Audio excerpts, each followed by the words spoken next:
Šeima sudaryta iš tėvų ir vaikų, tai miniatiūrinis pasaulis.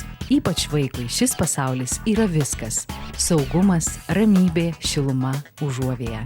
Apie tai šiandien mažoji Luna, jos mama Eglė ir tėtis Andrius. Taip, myliu tėvelį, mamą, viską myliu. O kada tu pirmą mamą pamatėjai?